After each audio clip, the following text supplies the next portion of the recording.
Hey, I'm here today with the Sony Alpha 6400, and today I'm looking at this from a vlogger perspective because, well, I'm here recording this in the studio, but I also record a lot of stuff outside. So let's see how this thing fares. I've also tested the Sony ZV-E10 here in the studio and compared that to my Panasonic Lumix. So I'm going to put this right there side by side and see how this compares here in the studio with studio lights. I'm putting a Viltrox full frame AF20 2.8 lens on here. Great lens for getting some of that background blur in there as well. The great thing about this camera, on the E-mount system, you can mount any type of lens on there that also uses this. Click that on.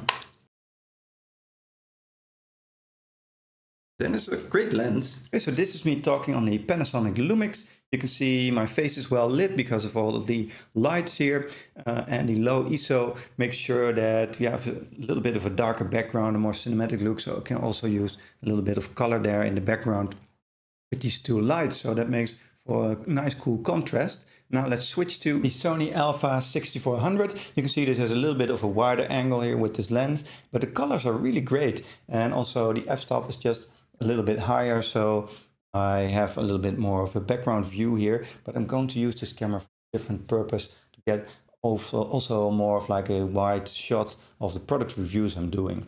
So this is a perfect combination with my Panasonic Lumix. And this is me talking into the Sony Alpha ZV-E10. So there's a little difference here. I have a little bit more color.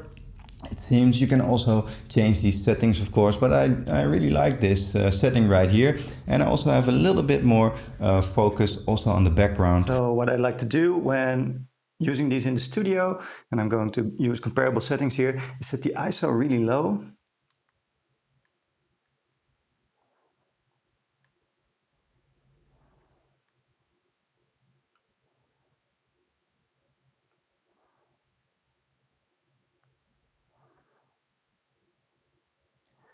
To 100, then the image is just a little darker because I have all these studio lights which can light my face, and then the background is just a little darker, so this is more of a cinematic look. And then set the f-stop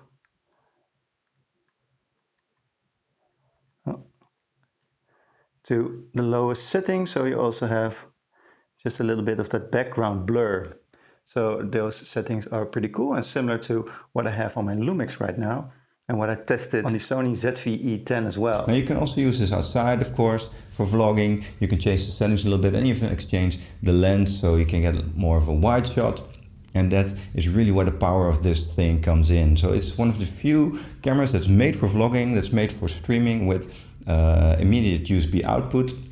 The Panasonic Lumix I have has a separate USB card for transforming HDMI into a USB, and this Sony doesn't need that, although it also has an HDMI out, so you can also use this for viewing what you're recording on your TV, for example, or using that to record the HDMI directly using an input card. Now it's great that you can have this charged with the power brick, as well as use the HDMI out, which is not the case in all cameras. I tested a Fujifilm, for example, and that didn't have the ability to charge as well as use the HDMI out, which is really dumb, I think, because I want to use this here in the studio and don't want to mess around with like batteries and running out of batteries when I can obviously just have this sit here and then have that plugged in because I'm not lugging it around. And I'm using the HDMI out on this thing as well as the Panasonic Lumix to, well, directly input that in my video capture here,